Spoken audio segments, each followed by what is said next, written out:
सब संवरिया अरे मोर राम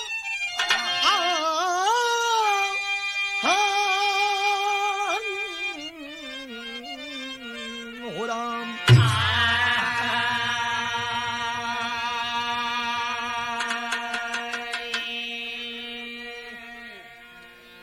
वह जिगर है नहीं बल्कि पत्थर कहूँ जिसमें ममता का कोई नहीं तत्व है। माँ के दामन में ममता का हर पक्ष है और जिगर तेरा कोमल सरीखे ममत्व है। वक्त पे चंडिका वक्त पे फूल है, वक्त पे सख्त पत्थर से मजबूत है, पर तेरा भार धरती से सहजोर है। हर पहलुओं में मिलता ये साबूत है।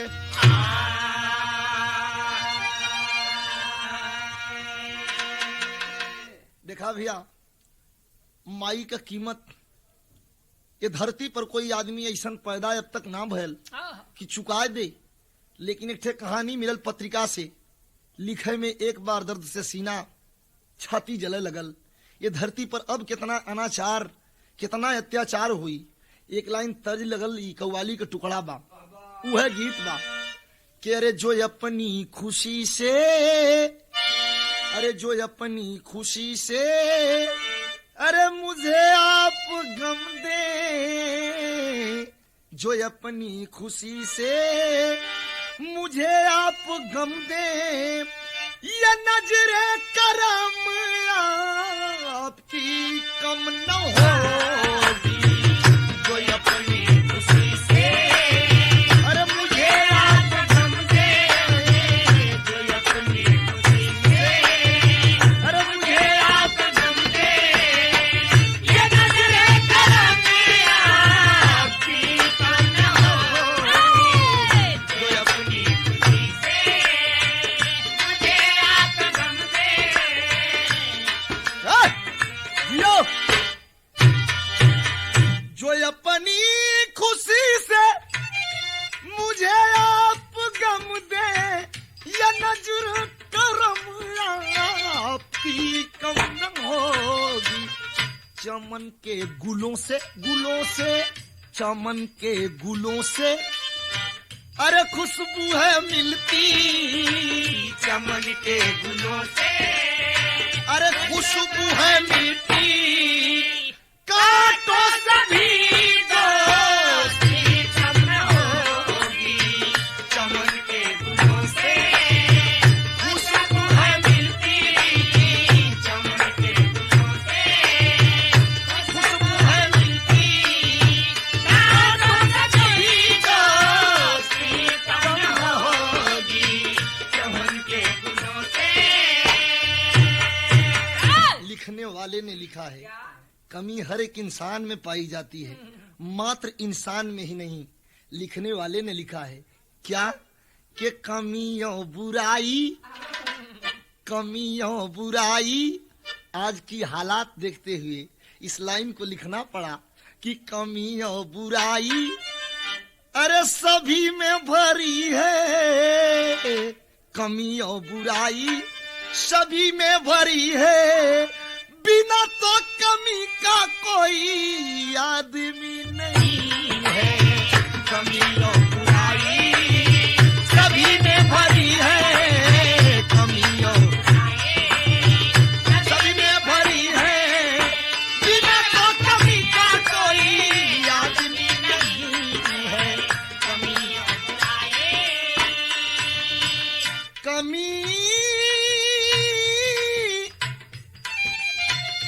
कमियां बुराई सभी में भरी है, बिना तो कमी का कोई आदमी नहीं है। गगन में कमी है गगन में कमी है, अरे जमी में कमी है, गगन में कमी है, अरे जमी में कमी है। खुदा की कसम तो सभी में कमी है।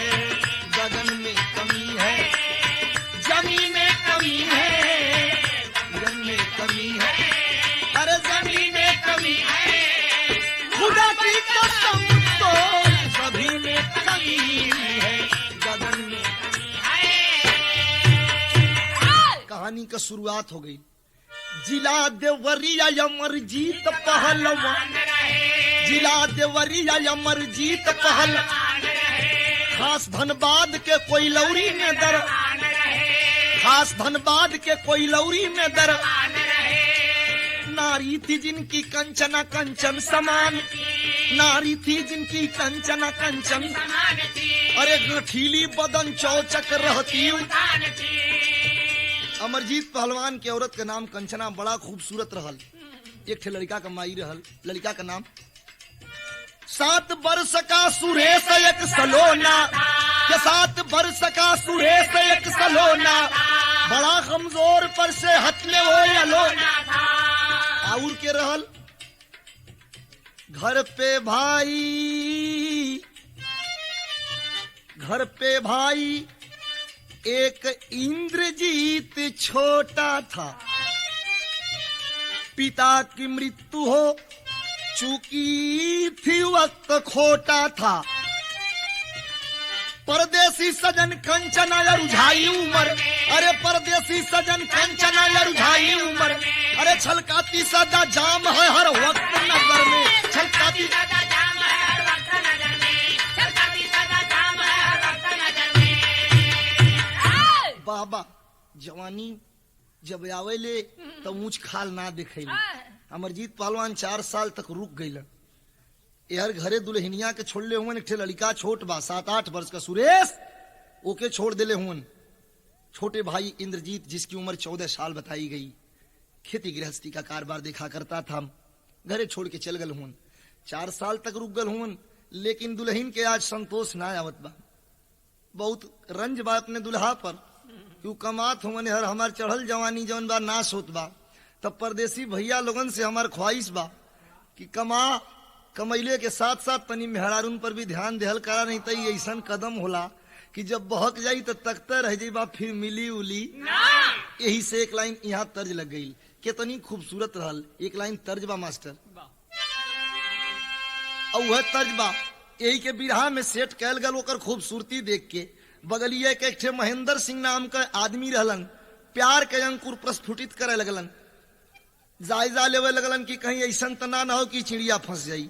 एक दिन रास्ते में जात देख के आवाज दहलन, कहलन का किसी ना तान के गोरिया जाए, किसी ना तान के गोरिया जाए, चुनरी भुइया ले लहराए, हमका डर बारे, अरे डर बारे सजनिया, फट न जाए तेरी रेशमी ओढ़निया गोरिया, फट न जाए तेरी रेशमी ओढ़निया गोरिया, फट न जाए जिया राजा।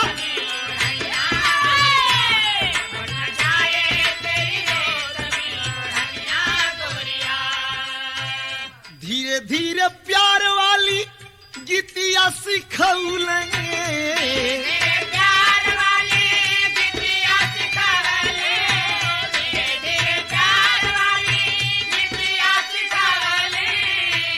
जलिया में अपने अब जलिया रे राम, जलिया में अपने गोरी के बहकवल,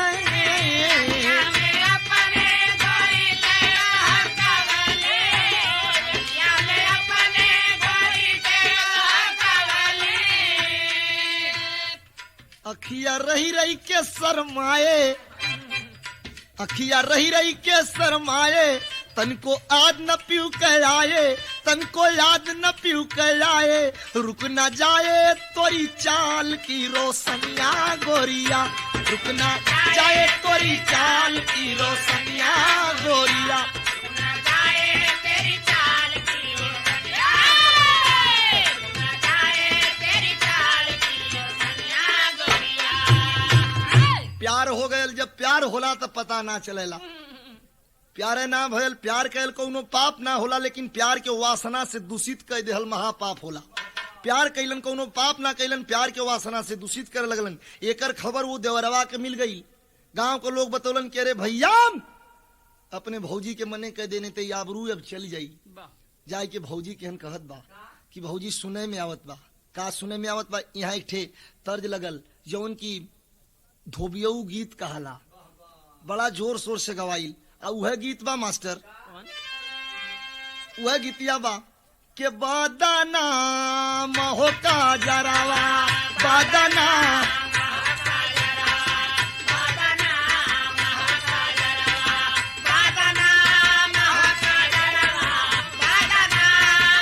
बदलना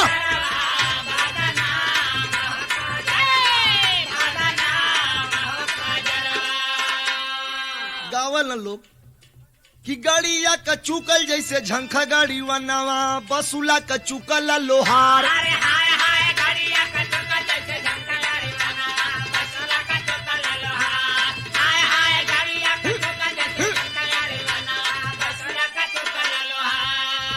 अरे ढील भैल जो बना झंखले का सबनिया, कैसे का चली रोजगार हो का जरावा, बादाना महो का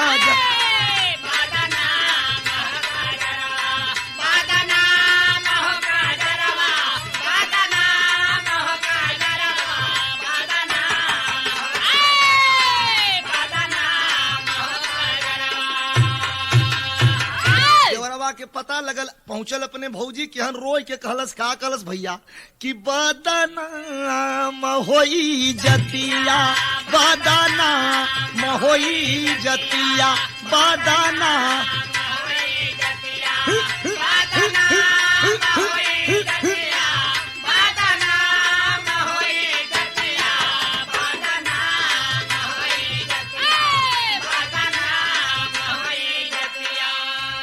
अरे भौजी सुने में आवत बा, का सुने में आवत हो? कलश बाबू हो महेंद्र संगे रसिया रचवलू,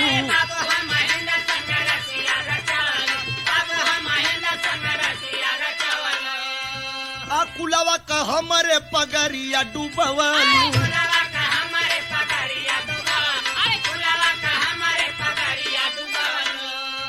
आ देवरा का बात जब सुनले पपिनिया,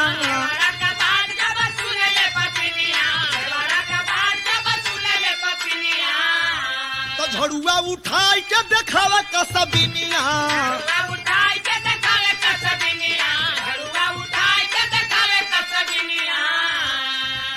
लक्ष्मण जैसे देवर की बात सुनती है, एकाएक क्रोध में हो जाती है, उठा करके कौन से झाड़ू लेके दौड़ देलस, खबरदार गलत बात का प्रयोग अगर दोबारा करोगे तो इसका असर खराब होगा, मार के झाड़ू से तुम्हारा लक्षण उतार ले। जवन की भैया के आज तक प्यार मिलल, भौजी का जवन मतारी दे ले, बड़का भैया से बाबूजी का प्यार मिलल, आज सब धूल धूसरित हो गयल। रोई के कलम कागज उठौले बा, अब पहुंचल खेत के अपने डांड पर बैठ के रोई रोई के भैया के चिट्ठी लिखत बा भैया के अगर जल्दी न आ जाइबा तो हम अपन जान अब दे दे। आई है चिट्ठिया में लिखत बा, का चिट्ठिया में लिखत बा? बढ़ के मास्टर गीतिया लग गई, गीतिया हुए बाम जवन की पहले रांची वाली गीत बड़ा जोर शोर से बिरहा जगत में चलल, उ कहे हम ना जाई कमाए बदे, काहे न जाई, पर्दा पूरा लेके बजाया मास्टर। यह कलश की दैया मैया रे, दैया मैया रे हम ना जइबो भट्ठा पे कमाए, दैया मैया रे हम ना जइबो भट्ठा पे कमाए, दैया मैया रे हम ना जइबो भट्ठा पे, दैया मैया रे हम ना जइबो भट्ठा पे कमाए। काहे न जइबी रे? कलश कि एक तो हूँ राजपूत, एक तो हूँ राजपूत, दूजा पी के भइला भूत, एक तो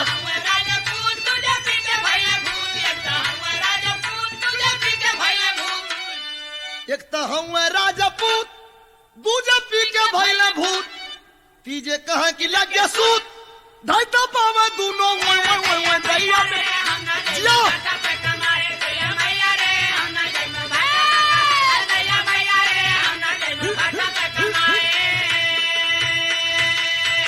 रोई के चिट्ठी लिखल है कहत बा कि बड़का भैया हो, छोटा भाई पत्र बड़का भैया के लिखत बा कि बड़का भैया हो जल्दी से भवनवा जइबाया,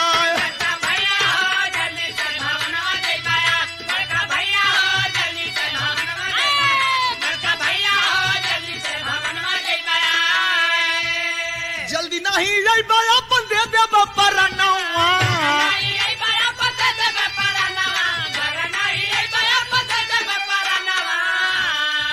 कहे भौजी लुटाई दिली जोगवली मनवा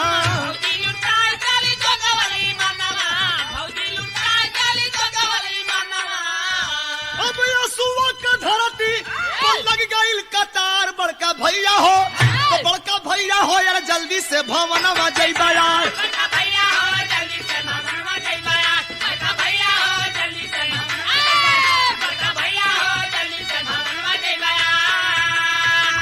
पत्र पाया बड़ा भाई लिख करके पत्र भेज दिया कि रे भैया 14 जनवरी मकर संक्रांति सन 1988 आकर के देवरिया स्टेशन पर मेरा इंतजार कर लो। आवत हैं जौन तो के दुख देले हैं ना कुल उनसे हम एक एक का हिसाब चुका ले। घबरा मत जान काहे के देवे रे पगला हमरे जिंदगी का हमारे जिले का आधार तू ही तो हुआ। चिट्ठिया पढ़त रहल तो लड़कवा सुरेश से आ गल कहलस कि चाचा चिट्ठी आई लो का हाँ तो बाबूजी के चिट्ठी हो बचवा चाचा हमहू के सुनावा ना। जिद करे लगल लड़का कहन ले तो तोरे ला की है बात लिखल बा कि तोर बाबूजी खिचड़ी के दिने। लड़का हर जगह बात करस लेकिन मने कैले बा अपने माई के मत बताइए। इधर महेंद्र सिंह संक्रांति का दिन आ गया मौका लगा करके घर में प्रवेश कर गया। जाय के जवन बात तो पहली दुआरी क्रॉस कैलस दालान का दुआरी क्रॉस कैलस मलकाना वाले घर के दुआरी क्रॉस करके मेन मलकाना भी क्रॉस करे लगल। नतीजा निकलल का ओई समय घूमत के घर में वो लड़का आयल देखलस पलंग पर दुई व्यक्ति के कहलस के रे माई बाबू अलहोन का रे। सेज से नीचे उतर गया वो महेंद्र सिंह जो अपने प्रेमी जो उस कंचना को अपनी प्रेमिका का करार दिया था खींच करके लड़के का कॉलर तान करके थप्पड़ चला दिया। खबरदार ऐन मौके पर आकर के मेरा काम खराब किया साला भग जाए यहां से वरना जिंदा दफन कर दूंगा। जोश में आकर के लड़का कहा कि एक तो चोरी दूसरे में घर में सीना चोरी करते हो निकल जाओ। दूसरा थप्पड़ चलाया रोई की लड़का कलश की माई का हम तुम्हार बेटा ना ही अब तक इतना दुलार करत रहलू ये गद्दार तेरी आंख के सामने दो थप्पड़ चला रहा है तुझे एहसास नहीं हो रहा है क्या मैं तेरा बेटा नहीं हूँ। चूदर पहन रही है आवाज दे रही कि और मारो। जब वही मारा है तीसरा थप्पड़ लड़का ऐलान कर दिया कि आज खिचड़ी के दिन बा आज बाबूजी यही हन आए हन तो हम कुल बताई यह तो सोगल भाई साहब आवाज दिया कि शाम को अमरजीत पहलवान आएगा लड़का पूरी बात बताएगा आज जब पूरा बात बता दे तो हमारा अमरजीत पहलवान में लग जाई। बता किसको कबूल करती है कलश कि हम प्यार के निशानी के तब तक कायम रखब जब तक धरती पर जिंदा रहब। लड़कवा का का हुई घबरा मत लाती है मारते पीटते आंगन के बीच में टेरी की लाइन लग गई। करुणा कर में हाँ करुणा कर में करुणाई आ गई लहली लाल के दोनों घुटना से दबाई अरे दबाई पटक करके सीने पे सवार हो गई रो रहा है लड़का तर तर लाला नावा अंगनावा में रोवे माई से रसिया गिरा दूधवा पियावलू माई भरी के कटोरिया एक लोटा पानी दा पी तबले कटोरिया मऊरिया पे मरली सिरवा गया लाला सिरवा कटला बंदा भैली जा बनिया कौले गैल इंद्रजीत चाचा प्यार के वश में भूत होकर के अपने बेटे का सर काटती है जो वहीं कपड़ा पहनने के लिए लक्ष्मण जैसा देवर घर में प्रवेश कर गया। आवाज दिया अरे ये कैसन खून बा देख करके भतीजे की लाश झुक करके अपने गोद में उठा करके रोता है। इतने में मौके का फायदा उठाती है क्या कि तब से इंद्रजीत बाबू घरवा में आई गई वो नहु पर दौड़ल बाधा धाई का साबिनी तानी के कटारी मऊरिया पे मारी देवरों के मुड़िया लगाई का साबिनी अपने बेटावा कहा था काट अब बबुआ कहा था बोटी बोटी कैली रची रची खाना बनाई कासा बिनिया देवरा का मुड़ी झोलावा में बंदा कैली खुटिया पटांगती बा ले जाई कासा बिनिया। बेटे का हाथ काट करके बोटी बोटी में जब वहीं परिवर्तित करने लगती है, महेंद्र सिंह सवाल कर दिया, अरे आखिर क्यों तू अपने बेटे का हाथ काटती है रे? कलश की यही से न कहली कि हम कौन लैला मजनू श्री फरहाद हीर रांझा से कम प्यार ना करीला, दिखा दे शाम का हमके दंड देवे खाती नहीं है ना, तो उन्हीं के उनका बेटवा का मांस खिया दे, तब जनिया के हम सच्ची प्रेमिका हैं। साफ बस कह के घर से निकल गया, लेकिन दोनों बच्चों की लाश भूसे में छिपा देते हैं सब मिलके। मूड़ी लक्ष्मण जैसे देवर के ले जाकर के अंधेर कोठरी में रख दिया, टांग दिया, बच गई मूड़ी। बेटवा सुरेश का कहां छिपावत बा? सर सुरेश का बोरे में रख आंगन के बगल छिपाई। गेहूं के बोरों की छल्ली लगाई गई थी, जस्ट उसी के बगल में एक प्लास्टिक के बोरिया में करके रख देती है। सर सुरेश का बोरे में रख आंगन के बगल छिपाई। और उसी वक्त धनबाद शहर से अमर जीत गई, करुणा कर में करुणाई आ गई। पूछा कुशल क्षेम बेटवा का मन हर्षाई। आगे टाली पर सामान लेकर के सवाल की लड़ी लगाने लगी। ये दोनों आंखें मुंह से ना बोलो थोन, बहुत गुस्सा में हूं। पत्र जौन पौले रहलन गुस्सा में हूं, आंखें सवाल की लड़ी लगा दी। अरे मेरा भाई कहाँ है, मेरा बेटा कहाँ है? इतने में खड़ी खड़ी कहत बा कि वो लोग तो नहीं खान। अरे भाई कहाँ गल रे भाई, वो लोग तो नहीं खान लोग। अरे भाई कहाँ गल रे? तब बतावत बाइक से तर्ज दादरा के लाइन के लग गई। वह तर्ज बाप परदेसी कागा खनकी जाला हो, खनकी जाला हो यारे मोरे करके खनकी जाला हो मोरे करके जाला हो मोरे करके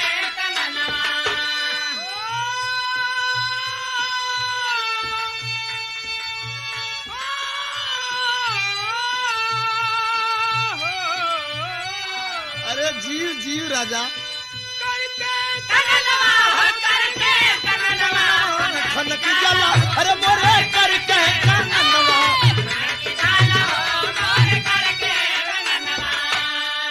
कहाँ गल हुआ बतावत बा कि 3 दिन के गईले, 3 दिन के गईले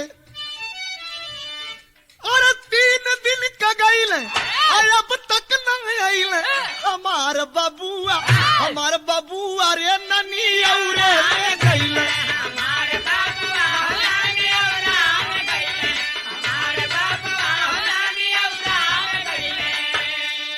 घबड़ा मत हई खाना बखाला बेटवा कमसिया परोसलस पपिनिया पहिला पति देवतनी कैला भोजन।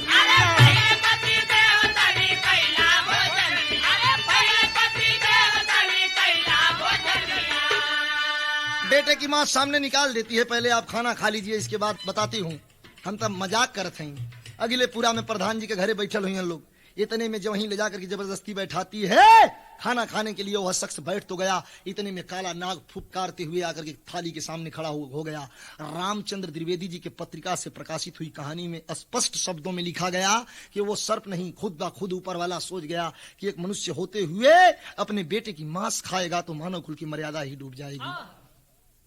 सर्प को देख करके कौन से लाठी उठा करके पैतरा पर घूम करके उस सर्प को मारने के लिए अमरजीत पहलवान दौड़ दहलन। आज जब दौड़ दहलन तो सर्प भगल बा कहा, उसी बोरे के अंदर प्रवेश किया तो लिखे के पड़ल कहा नाम बा कवि का कहवा गईला सुरेश मोरला नवा शंका भारी बा जल्द बोला दे अखिया के सामनवा शंका भारी बा।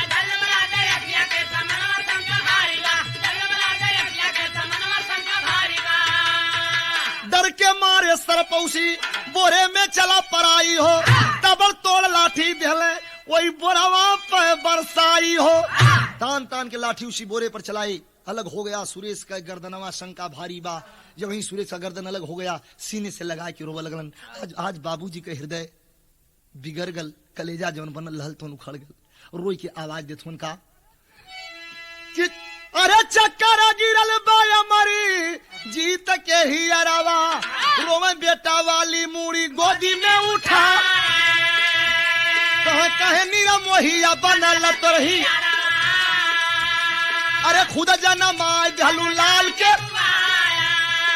बेटवा का लाश घबरा खोदत भूसा वाले घर में कहिया टोप टोप खूनावा गिरला देही। अब देखा वही खूंटी पर नजरिया, झोलवा उतार पवला बीरा ना कसी, गिरला जमीनिया पर बाबू बिलक। कहा बेटा मरी गई, हमके बेटा मिली गई, लेकिन भैया के मुअल का जग में मिला। भैया भूसवा उभार पाए दूना उनका, अब गिरला जमीनिया पर बाबू बिलक। बाबा दोनों बच्चों की लाश बरामद करके रो करके कहते हैं ना तो मारूंगा, ना तो पीटूंगा, ना तो पुलिस के सामने ले जाऊंगा, लेकिन एक माँ होते हुए तुमने जो कदम उठाया है इस पर ये मेरा हृदय सवाल कर रहा है। कौन सा सवाल? कि अरे हिताई या नताई हई रिश्तेदारी का कही, तुहरे करनी पर जमाना दुनियादारी का कही।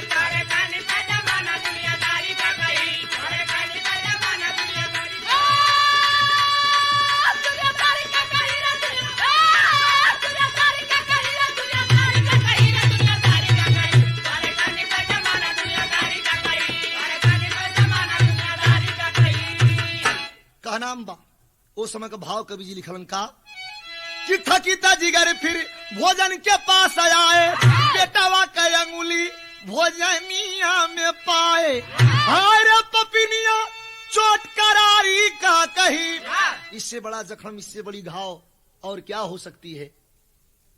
जैसे तुमने जे कर दिया, कटे हुए हाथ को देख करके जाते हैं खाना को, जब चेक करते हैं तो उस खाने में नह का पोजीशन तो निकाल दिया गया था, बाकी पोर मिला, कलेजा टुकड़े टुकड़े हो गए उस आदमी के। रोई के थे जौन आदमी अपने जिंदगी से उब के काम करला वह काम करत हूं का के तहिया मरे अमर जीत गले डाल के फसरिया,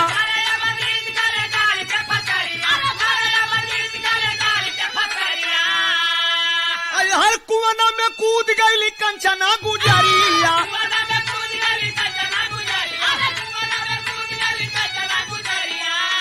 भैला कुलनाश तई होनहारी का कही, तोहरे करनी पा जमाना दुनियादारी का कही।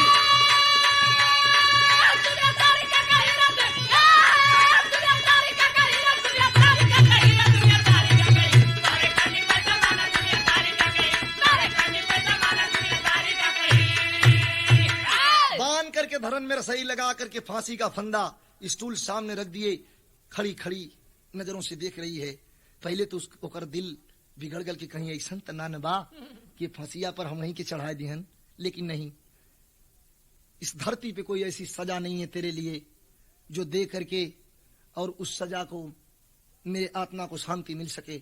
इसलिए प्यार का जो तुमने इकरार किया है, ले तेरे प्यार के नाम पर पूरी प्रॉपर्टी पूरी दौलत छोड़ करके जा रहा हूं, लेकिन दोबारा अगर जन्म भी लेना तो इस रूप में, इस नागन के रूप में जन्म नहीं लेना। एक बार कवि की कलम थर्रा गई, लिखते लिखते आंख से आंसू आ गए। आज धरती का हिसाब किताब बा के करे पर के भरोसा करी भाई साहब। आखिरी लाइन में भाव लिखल गल कि अब गुरु बिहारी गुरु गणेश जी डूब गए हैं गम से, स्वर्ग गए चंद्रिका कवि अब आंसू बहे कलम से। करुणा कर में करुणाई आ गई, लिखते प्यारे लाल विजयी से हाथ मिलाई, करुणा कर में करुणाई आ गई।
सवरिया अरे मोर राम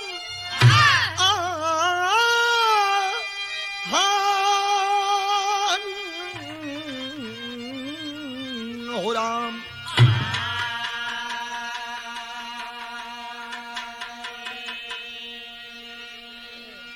इश्क में जिंदगी का लुटा कारवा, इश्क का नूर है हुस्न के नाज पे, इश्क सोला भी है इश्क दरिया भी है, इश्क हंसता है सर पे कफन बांध के।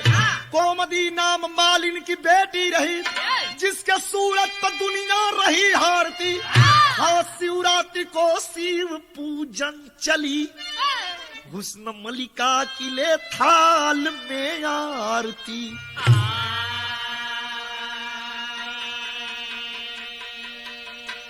भाई साहब, अमर फरूख राजा के राज में दूध का दूध पानी का पानी किया जाता था।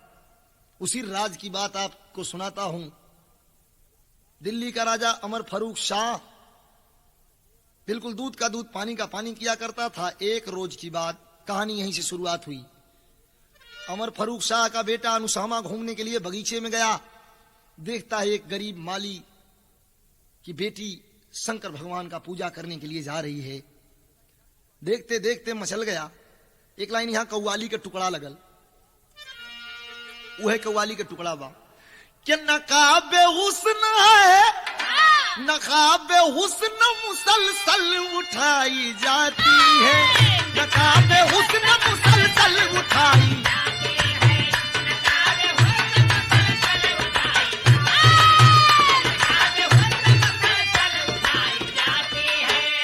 नकाबे हुस्न मुसलसल उठाई जाती है, नकाबे हुस्न मुसलसल उठाई जाती है, नकाबे हुस्न मुसलसल उठाई जाती है। तो नकाबे हुस्न मुसलसल उठाई जाती है कि मैं तो पीता नहीं, मैं तो पीता नहीं जबरी पिलाई जाती है, मैं तो पीता नहीं जबरी पिलाई जाती है, मैं तो पीता नहीं जबरी पिलाई जाती है, मैं तो पीता नहीं जबरी पिलाई जाती है। लिखने वाले ने लिखा है कि जवानी जंग में, जवानी जंग में 16 कभी उगलती है,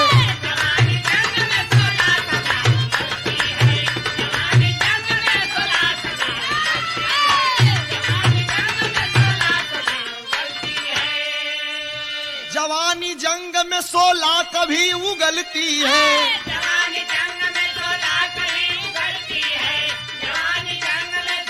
कभी उगलती है।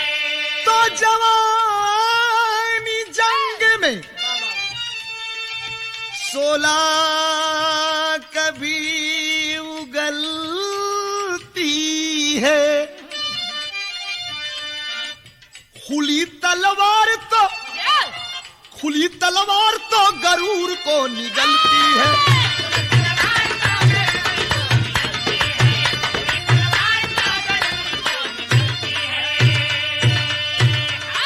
बाबा। गरीब माली की बेटी बाग में जा रही है।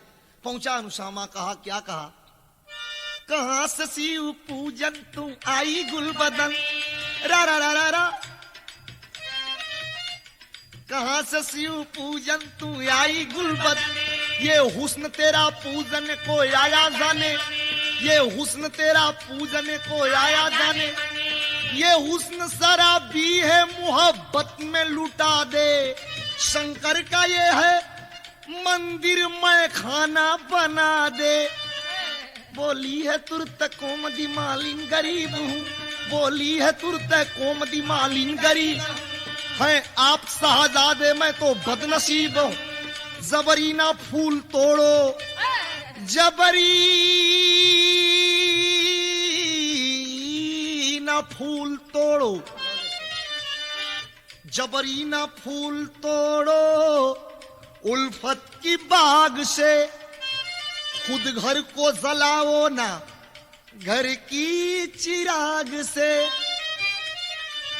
बोला शहजादा के ये दिल जल रहा है, भले घर जले अब फिक्र ही नहीं, मगर ना माना यानु समाय अत्याचार, मगर ना माना यानु समाय अत्याचार, हाय रे बेबस की इज्जत वही उतार लिया, हाय रे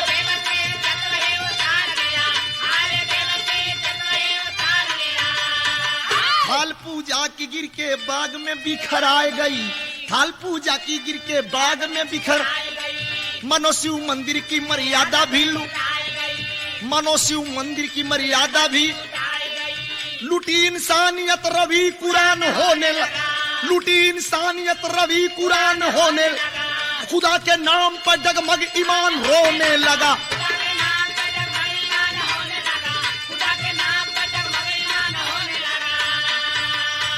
बाबा आबरू लूट ले गई, लूट करके आबरू जब ही अपनी हवस की अग्नि को ठंडा किया, सोच गया कि हमने तो अनर्थ कर दिया, भाग करके हवेली आया, लेकिन आज फटही लुगरी में आबरू रोवत बा। तो मास्टर यहाँ तर्ज ललकी महलिया वाली लग गई, जो हमारी स्पेशल तर्ज रहल, यह तर्ज बा कैसे?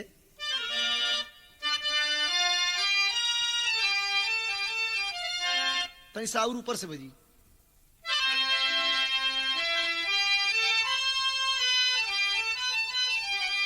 वह गीत बा कि ललकी महलिया में अलल की चदरिया मोरे राम, ललकी चदरिया मोरे राम, चदरिया हो ए रामा ए रामा ए रामा लल की हो चदरिया जनवा मारल हो रा,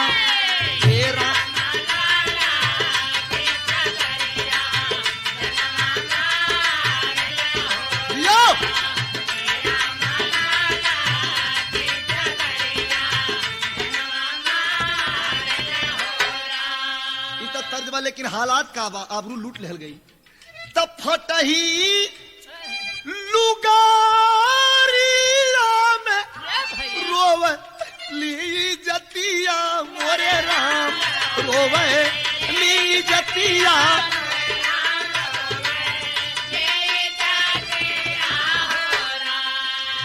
ए रामा रोवली होई जतिया, ए रामा रोवली होई जतिया, छतिया फाटल हो राम, ए रामा रोवली होई जतिया।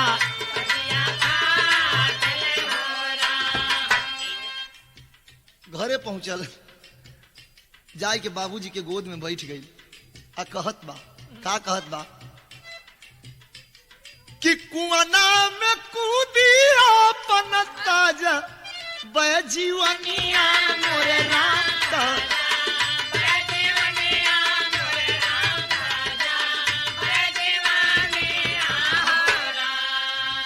ये रामा बिलख ले हो कुमरिया, ये रामा बिलख ले हो कुमरिया, छतिया फा कैले हो रा, ये रामा बिलख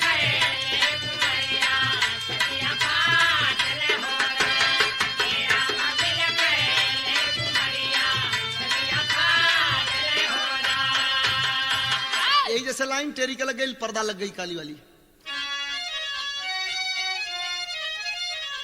कि अरे इज्जत का समियाना जल गया, अरे इज्जत का समियाना जल गया, कि बेनूर समा को दगाबाज परवाना हो, इज्जत का समियाना जल गया।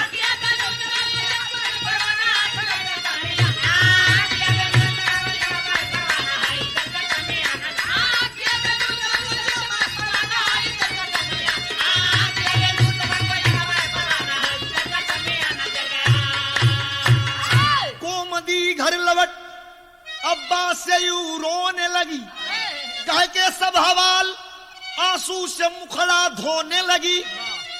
कारवां इज्जत का शहजादा ने मेरे ले लिया, कर मरूंगी खुदकुशी दामन में दागी दे दिया। बाबूजी अब हम जियल ना चाहते हैं धरती पर, मर जायल चाहते हैं। ए लिए जौन आदमी का इज्जत धरती पर ना बा, वो आदमी जिंदा लाश की तरह धरती पर जी के का करी। अब हम मर जायल चाहते हैं।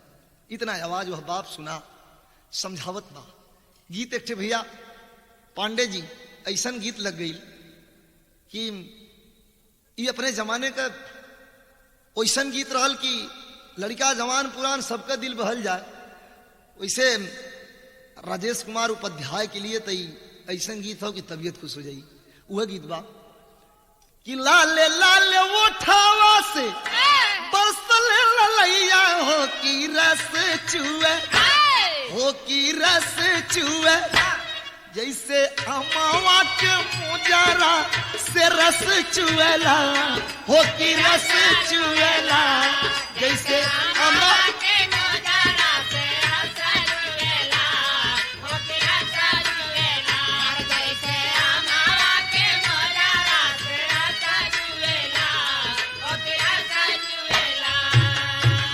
बाबूजी समझावत हूँ कि देलू काहे जान आज बाबू समझावे, हो दुलारी बेटी, हो दुलारी बेटी, ई गरीबिया कुल करावे, हो दुलारी बिटिया, हो दुलारी बिटिया, ई गरीबिया कुल करावे, हो दुलारी बिटिया, कुल गरीबी करावेली। और रोवत उनका कि फूल भंवरा चुमला, फूल भंवरा चुमला अशुद्ध न कहला, फूल भंवरा चुमला अशुद्ध न कहला, फूल भंवरा चुमला अशुद्ध न कहला। और वह फूल लेके, वह फूल देवी जी के सर पर चढ़ी जाला, फूल देवी जी के सर पर चढ़ी जाला, वह फूल देवी जी के सर पर चढ़ी जाला, अरे सर पर चढ़ी जाला, आवेला खुशबू, आवेला खुशबू, फर्क नहीं आवे, हो दुलारी बेटी, हो दुलारी बेटी, ई गरीबिया कुल करावे, हो दुलारी बिटिया, हो दुलारी बिटिया, ई गरीबिया कुल करावे, हो दुलारी बिटिया, हो दुलारी बिटिया। जितना कुल हो गए हमारे संगे, ये सब गरीबी करावे ले। एक लाइन यहाँ तर्ज लगल, रोई के बाबूजी चलल हूं कि आबरू से बढ़ के दुनिया में कोनो और चीज का कीमत ना होले। रोई के चलल हूं तो एक लाइन यहाँ तर्ज लग गई। आई तर्ज उहे बा मास्टर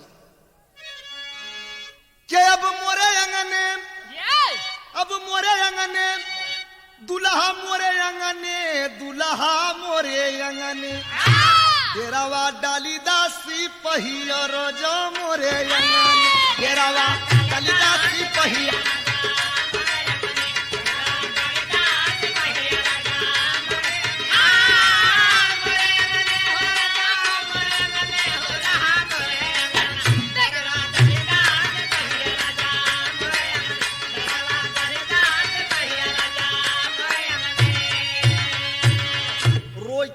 गरीब माली अपने बेटी से कहत बा कि अभी जतिया में होई, जतिया में होई, जतिया में यही गरीब का कीमतिया, ई जतिया में,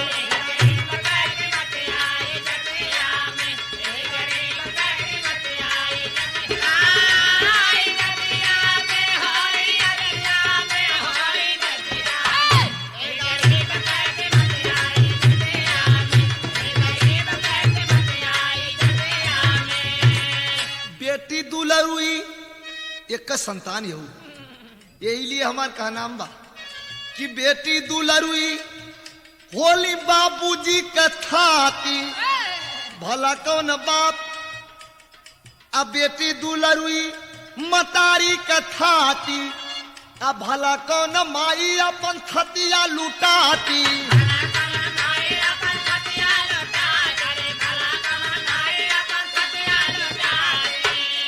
अरे चमकाला चांद की समतियों में होई जतिया, अरे चमकाला चांद की समतिया में होई जतिया, यही गरीब कई जतिया, ई जतिया में यही गरीब कई मतिया।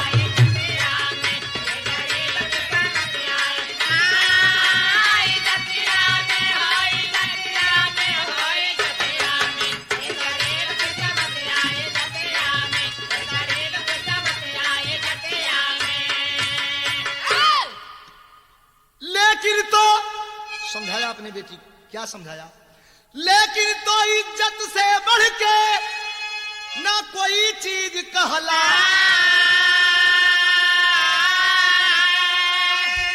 मांगा इंसाफ साह से दरबारे में जाए।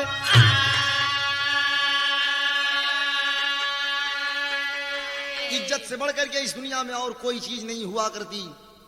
लूटने वाले को सबक सिखा दूंगा, जिसका बाप दूध का दूध पानी का पानी अब तक न्याय और फरियाद दोनों करते आया है। इस दिल्ली की कुर्सी का राजा लिवा करके अपनी बेटी को साथ में चला, भाव लेना पड़ा। पॉपट का लाइन बा,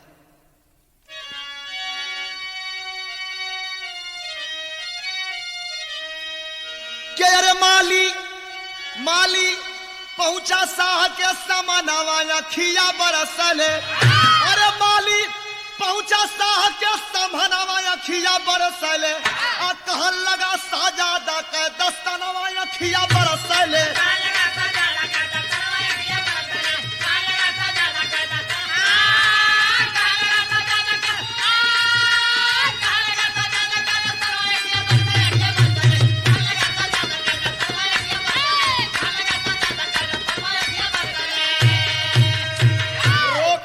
कि जैसी इज्जत होती मालिक बादशाह अमीरों की, और वैसी इज्जत होती हम गरीबों और फकीरों की। सबका बेटी होली एक समानवा अखिया बरसले, आ गईला हमारे बेटी का ईमानवा अखिया बरसले।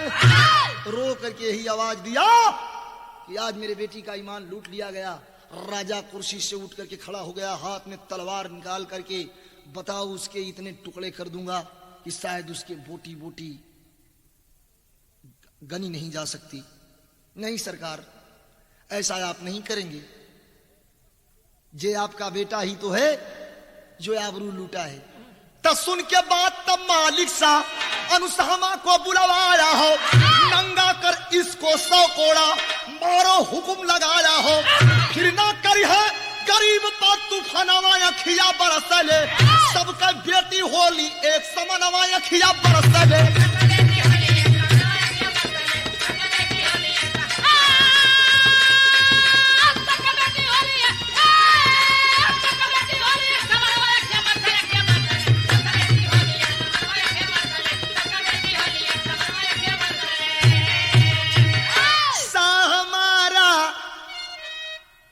कोई है माई का लाल, ले ले कोड़ा हाथ में, मेरा बेटा ही न हो।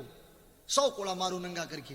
तब मगर कोई कोड़ा मारन को हुआ नहीं तैयार, तुरंत 100 साजादा का सब कपड़ा दिया उतार।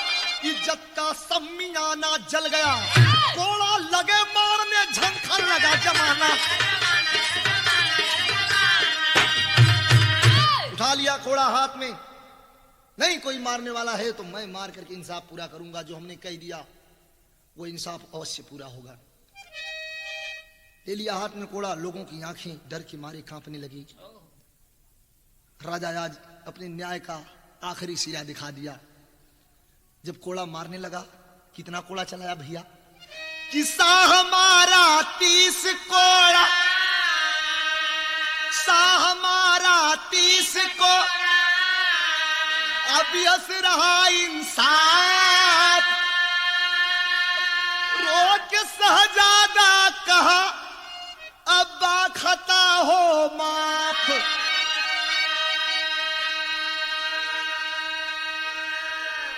तीस कोड़ा शरीर पे गिराया, रो करके हाथ जोड़ के कहा कि सरकार क्षमा कीजिए, अब दोबारा जिंदगी में ऐसी गलती नहीं होगी। नहीं, हमने 100 कोड़े जो फरियाद किया है, फैसला सुनाया है, वो 100 कोड़ा तुम्हें सहना होगा बेटी, इसलिए कि तुमने मेरे खून को नापाक बना दिया। 30 कोड़ा गिरते गिरते उस लड़के के मुख से आवाज आई है, यही कहा, पुरान तर्ज लगल, लेकिन तर्ज कोनो पुरान ना होले, अंदाज पुरान हो जाला। अंदाज बा वह तर्ज बा कि तुम अगर साथ देने का वादा करो, तुम अगर ये साथ देने का वादा करो, मैं यही मस्त नदी में लुटाता रहूं।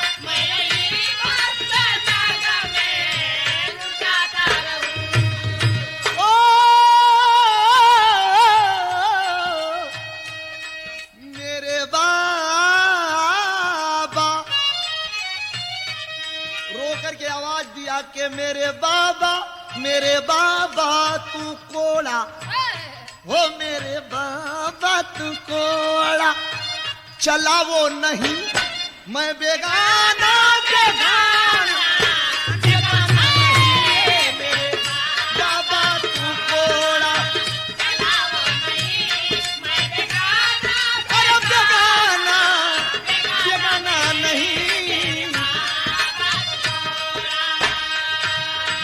जो देह को हमारी अब हाथ से संवारे, बहता है उससे लोहू,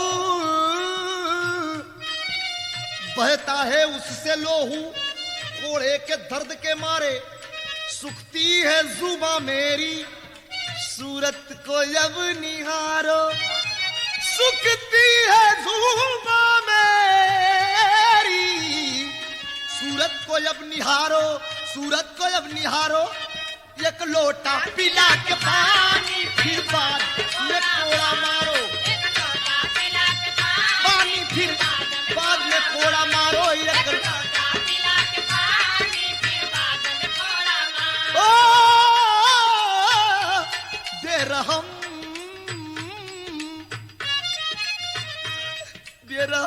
बन के हीरा, बेरहम बन के,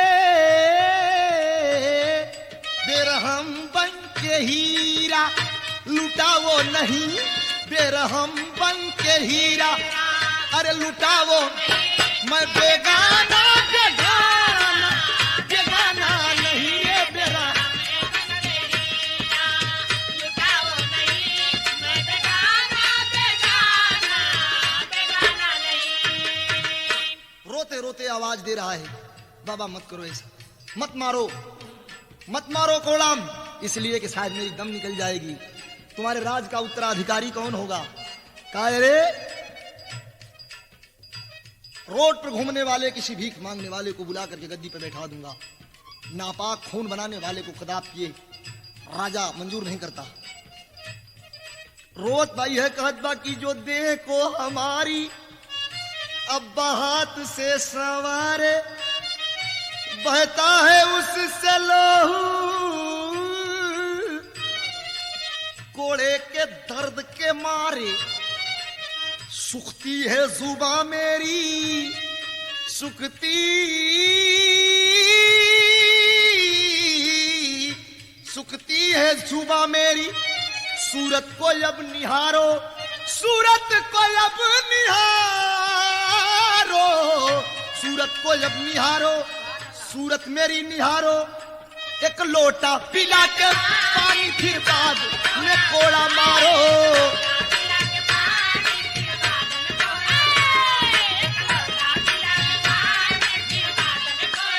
ओ बेरहम बन के हीरा, बेरहम बन के हीरा, अरे लुटावो नहीं मैं बेगाना बेगाना बेगाना नहीं,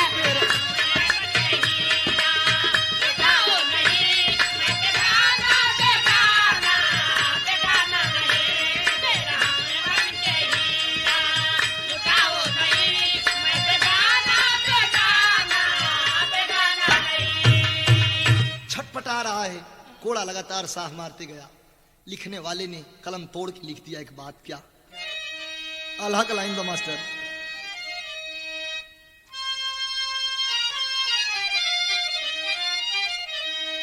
कि जैसे पनिया के बिना तड़पले मछरिया, जैसे पनिया के बिना तड़पले मछरिया।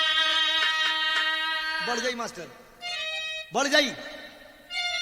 वैसे पियासल साहा ज्यादा छटपटाया भैया, वैसे पियासल साहा लगातार साहा रहा, कोड़ा बरसाई। बोलल बा लल्ला नवा करे जा बिहाराया, जौने बेटावा के माई दूधावा पियावलू, अरे एक लोटा पनिया के बेबू हो पिनाया। मोहिया से अम्मा झट लेके अइली पनिया, साह फटकार दिया उनके भगा। यहर छूटल चाहेला साहजादा का, अब लेकिन तो इंसाफ मोरा छूटल नहीं भैया। तब से 50 कोड़ा गिरल देहिया, अरे मरगा साहजादा माता रही दिलक। 50 कोड़ा गिरते गिरते दम निकल गई उस लड़के की। रोते छटपटाते लोग रह गए, लेकिन कर दो इसे दफन आवाज दिया। क्या रे कर दो इसे दफन, साहब बोला बौखला, झंखन लागी सब नगरिया, जनाजा चल पड़ा।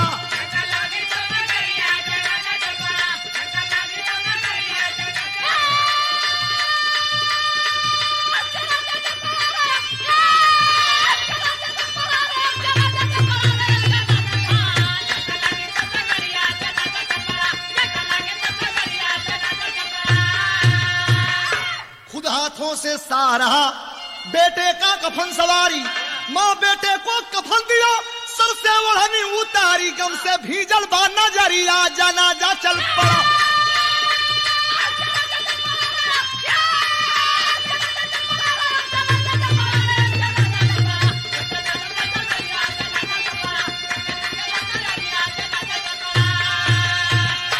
खोद कबर 50 कोड़ा लगते लगते लड़के की दम निकल चुकी थी। खोद कबर मिट्टी में लाश साजादा की तब ढाकी, कहा 100 की 50 कोड़ा सजाया भी है बाकी, मारा बेटा के कबरिया, जनाजा चल पड़ा। मिट्टी देने के बाद उसी कब्र के ऊपर 50 कोड़े गिराया, कहा ले बेटे तेरे गुस्ताखी का इनाम है, और यही मेरे इंसाफ का तराजू है। फिर तान कफन सो गया इश्क, तब हुस्न तरस खाता है, देख सही इंसान शाह का खुदा भी शर्माता है, कायम दुनिया में जी करिया, जनाजा चल पड़ा।